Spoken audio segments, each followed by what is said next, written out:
ఈ వీడియోలో మనం అండర్ స్కోర్స్ గురించి అండ్ నేమ్ మ్యాంగ్లింగ్ గురించి చూద్దాం. Let's go. Hey guys, this is Rohit and you're watching WonkyCode. Guys, మీరు ప్రీవియస్ వీడియోస్లో గమనించుంటే నేను అండర్ స్కోర్స్ని యూజ్ చేస్తున్నాను కొన్ని వేరియబుల్స్కి అండ్ కొన్ని వేరియబుల్స్కి యూజ్ చేయలేదు. సో ఇలాంటివి చూస్తున్నారు కదా మీరు, వేరియబుల్ నేమ్స్ కానీ మెథడ్ నేమ్స్కి కానీ. అసలు అండర్ స్కోర్స్ అనే కాన్సెప్ట్ ఏంటి, అసలు ఎందుకు వచ్చింది అనేది చూద్దాం. నార్మల్గా ఇక్కడ చూడండి, దీన్ని అండర్ స్కోర్స్ పెట్టకుండా నార్మల్గా ఒక కీవర్డ్ అంటే ఒక వేరియబుల్ నేమ్ తీసుకున్నాను, ఒక యాట్రిబ్యూట్. దీన్ని పబ్లిక్ అంటారు. అంటే పబ్లిక్ అంటే ఏంటంటే ఎవరైనా యాక్సెస్ చేసుకోవచ్చు ఈ వేరియబుల్ని. సో ఈ అండర్ స్కోర్ ఏజ్ అని ఉంది కదా, దీన్ని ప్రైవేట్ వేరియబుల్ అంటారు, ప్రైవేట్ యాట్రిబ్యూట్ అంటారు. సో అంటే ఇది పైథాన్ రెస్ట్రిక్ట్ చేసింది కాదు, యూజర్స్ రెస్ట్రిక్ట్ చేసింది. అంటే ఇది ఒక జస్ట్ ఇండికేషన్. అండర్ స్కోర్ ఉంటే ఇది ప్రైవేట్కి యూజ్ చేస్తున్నాం మనం అని డెవలపర్స్ అనుకుంటారు. అది కన్వెన్షన్, అది అంతేగాని రూల్ కాదు. ఓకే, మీరు పబ్లిక్గా కూడా యూజ్ చేసుకోవచ్చు దీన్ని అండర్ స్కోర్ ఏజ్ని. కానీ అండర్ స్కోర్ పెట్టున్నాం కాబట్టి అది ఇండికేషన్. అంటే కంపెనీస్లో ఇండస్ట్రీస్లో ఉంటారు కదా, అది ఏజ్ అని ఉండొచ్చు, ఒట్టి ఏజ్ అని ఉండొచ్చు, అండర్ స్కోర్ ఏజ్ అని ఉండొచ్చు, రెండు ఉండొచ్చు. సో అప్పట్లో వాటిల్లో ఏది ప్రైవేటు, ఏది చేంజ్ చేయొచ్చు, ఏది చేంజ్ చేయకూడదు అని రెస్ట్రిక్షన్స్ ఉంటాయి. అంటే వాళ్ళకి కన్వెన్షన్స్ ఉంటాయి. సో అవి మనం చేంజ్ చేయకూడదు, జస్ట్ ఇండికేషన్. బట్ 2 ఉన్నాయి కదా, ఇక్కడ 2 ఉంటే ఏమవుతుందంటే అది పైథాన్ స్పెసిఫిక్, అది ప్యూర్ ప్రైవేట్. మనం చేంజ్ చేయాలని ట్రై చేసినా కానీ వేరే దగ్గర నుంచి యాక్సెస్ చేసి పైథాన్ ఒప్పుకోదు. ఓకే, సో ఇలాగా ఉంటుంది. అంతేగాని దీనికైతే ఏం ఎర్రర్ చూపిదు, పైథాన్ ఒప్పుకుంటుంది, కానీ మనం చేంజ్ చేయకూడదు, అది ఇండికేషన్ ఉంది కాబట్టి. ఓకే, సో ఇక్కడ దీన్ని ఎగ్జిక్యూట్ చేసాము. పర్సన్కి ఆబ్జెక్ట్ క్రియేట్ చేసాం, p.name అని పెట్టాం. సో నాకు రోహిత్ అని వచ్చింది. p.__ ట్రై చేద్దాం. సో 25 వచ్చింది. సో p.__ height పెట్టి చూద్దాం, ఎర్రర్ వచ్చింది. సో ఏం చెప్తుంది, person object has no attribute __ height. Guys, ఇక్కడ ఏంటంటే 2 అండర్ స్కోర్స్ పెడితే ఏమవుద్దంటే నేమ్ మ్యాంగ్లింగ్ జరుగుద్ది. నేమ్ మ్యాంగ్లింగ్ అంటే ఏంటంటే మనం ఎప్పుడైనా ఫ్యూచర్లో ఈ క్లాస్ని కానీ వేరే క్లాస్లో ఇన్హెరిట్ చేస్తే ఈ పర్సన్ క్లాస్ని, అప్పుడు నేమింగ్ కాన్ఫ్లిక్ట్స్ వస్తాయి. అంటే సేమ్ __ height అనేది వేరియబుల్ ఆ సబ్ క్లాస్లో కూడా ఉందనుకోండి, అప్పుడు నేమ్ కాన్ఫ్లిక్ట్స్ వచ్చి ఒకటి ఓవర్ రైడ్ అయిపోద్ది. ఓకే, సో ఓవర్ రైడ్ అయినప్పుడు మనకి ఒకటే ఉంటుంది, ఒక వాల్యూ పోద్ది. అంటే ఈ వాల్యూ పోద్ది, ఈ హైట్ = 6 అని ఉంది కదా, ఇది పోద్ది. సో సబ్ క్లాస్లో ఏదైతే __ height ఉందో అది మిగిలిపోద్ది. సో మనకు అలా కాకూడదు, 2 ఉండాలి.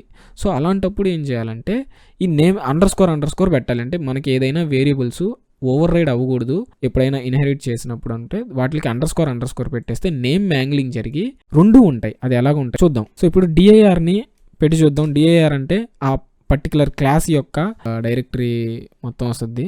సో ఇప్పుడు చూడండి, మన హైట్ ఏముంది, నార్మల్గా ఈ __ height కాస్త ఎలాగైంది, _person __ height అయింది.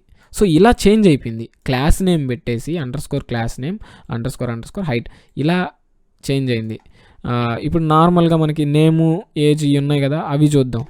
నార్మల్ వేరియబుల్స్ వచ్చి నార్మల్గానే ఉన్నాయి, నార్మల్ అట్రిబ్యూట్స్ నార్మల్గానే ఉన్నాయి, నేమ్ లాగే ఉంది, __ ఏజ్ ఉంది. కానీ __ ఏజ్ మాత్రం ముందు _class name వచ్చింది.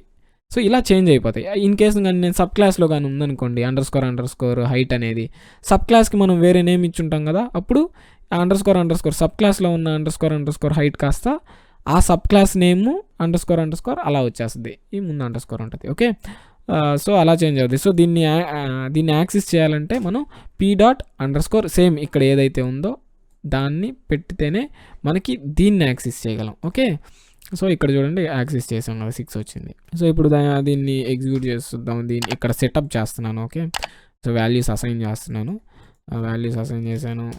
ఓకే ఓకే ఓకే, సో కరెక్ట్గా అసైన్ అయ్యాయి కదా. సో ఇలా మనం _ అనేది యూజ్ చేస్తాను. సో ఇప్పుడు మీకు అన్నీ లీడింగే చూపించాను, లీడింగ్ _ చూపించాను. అంటే ఒక వర్డ్కి ముందు __ ఉంటే వాటిని లీడింగ్ _ అంటారు. ఓకే, ఇది లీడింగ్ సింగిల్ _ ఇది లీడింగ్ డబుల్ _ ఓకే, ట్రైలింగ్ _ ఉంటే ఏమవుద్ది అంటే ఒక వర్డ్కి తర్వాత వస్తే దాన్ని ట్రైలింగ్ _ అంటారు. ట్రైలింగ్ _ వస్తే ఏమవుద్ది అంటే ఇక్కడ మీకు మంచి యూస్ఫుల్ రీసోర్స్ ఇచ్చున్నాను. దీన్ని కానీ మనం చెక్ చేస్తే దీంట్లో చూడండి, సింగిల్ లీడింగ్ _ ఇది చూసాం, single trailing _ double leading double leading and double trailing అంటే డండర్ వేరియబుల్స్ అంటారు వీటిని. గైస్, నేను ఈ __ కాన్సెప్ట్ ఓన్లీ యాట్రిబ్యూట్స్కి ఒక్కటే చెప్పాను కదా. సో ఈ యాట్రిబ్యూట్స్కి ఒక్కటే కాదు, మెథడ్స్కి కూడా అప్లై అవుతాయి. ఓకే, సో సేమ్ ఇక్కడ మెథడ్స్కి __ ఉందనుకోండి, ఆ మెథడ్ కూడా నేమ్ మ్యాంగ్లింగ్ జరిగి మెథడ్ నేమ్ వేరేలాగా చేంజ్ అయిపోద్ది. ఓకే, క్లాస్ నేమ్ లాగా చేంజ్ అవుద్ది. సో సేమ్ మెథడ్స్కి కూడా అప్లై అవుతాయి. సో ఇప్పుడు మీకు ఇక్కడ __ ట్రైలింగ్లో ఉంటే ఏమవుద్ది అనేది చూద్దాం. సో ఇక్కడ సింగిల్ లీడింగ్ చేసేసాం కాబట్టి సింగిల్ ట్రైలింగ్ చూద్దాం. సో సింగిల్ ట్రైలింగ్ ఏంటంటే, మనం ఎప్పుడైనా ఒక కీవర్డ్ యూస్ చేయాలనుకుంటాం కదా, ఒక క్లాస్ నేమ్ పెట్టడానికి, ఒక మెథడ్ నేమ్ పెట్టడానికి కానీ, ఒక వేరియబుల్ నేమ్ పెట్టడానికి కానీ, ఏదో ఒక వర్డ్ అనుకుంటాం కదా. సపోజ్ ఆ వర్డ్, మనం ఏదైతే అనుకున్న వర్డ్ పైథాన్ ఇంటర్నల్ కీవర్డ్ అనుకోండి. సపోజ్ ఇక్కడ క్లాస్ అనే ఉంది. సో క్లాస్ అనేది పైథాన్ ఇంటర్నల్ కీవర్డ్ కదా, దాన్ని మనం యూస్ చేయలేం. కానీ మనకి యూస్ చేయాలి అన్నప్పుడు ఆ _ కానీ పెట్టేసామనుకోండి, ఇక్కడ వర్డ్ తర్వాత _ పెట్టామనుకోండి, అప్పుడు అది జస్ట్ కన్వెన్షన్. అంటే అది ఏం రిప్రజెంట్ చేస్తుంది అంటే, మనం ఒక ఇంటర్నల్ కీవర్డ్ యూస్ చేయాల్సి వచ్చి ఆ ఇంటర్నల్ కీవర్డ్ని యూస్ చేసి దాన్ని _ పెట్టాము అంటే ఇది ఏదో ఇంటర్నల్ కీవర్డ్, అందుకే _ పెట్టాము అని ఇండికేషన్, అంతే, కాన్ఫ్లిక్ట్ రాకుండా.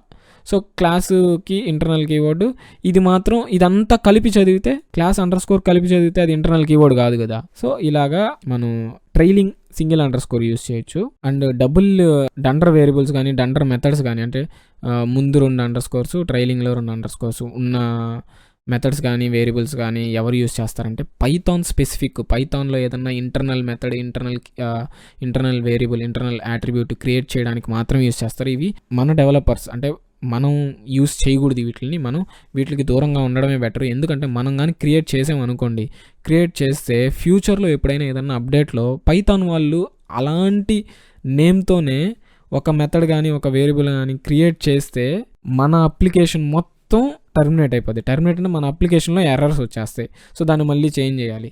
సో అందుకని వీటి జోలికి వెళ్ళడమే మంచిది కాదు. వీటిని మనం అసలు ట్రై చేయకూడదు. _ అనేవి మనం క్రియేట్ చేయకూడదు. ఏ డెవలపర్ క్రియేట్ చేయకూడదు. అది ఓన్లీ పైథాన్ని డెవలప్ చేసే వాళ్ళు ఒక్కటే, పైథాన్ ప్రోగ్రామింగ్ లాంగ్వేజ్ని డెవలప్ చేసే వాళ్ళు ఒక్కటే. ఓకే, సో అది గైస్ _ గురించి అండ్ నేమ్ మ్యాంగ్లింగ్ గురించి. ఇన్ కేస్ మీకు ఇంకా డీప్గా చదువుకోవాలంటే దీన్ని అంతా చదవండి. అండ్ చాలా ఇన్ఫర్మేషన్ అయితే ఉంది. So thank you guys for watching this video. Hope you like this video. And మీకు నచ్చితే లైక్ చేయండి, మీ ఫ్రెండ్స్తో కూడా షేర్ చేసుకోండి. Thank you very much for watching this video and I will see you in the next one.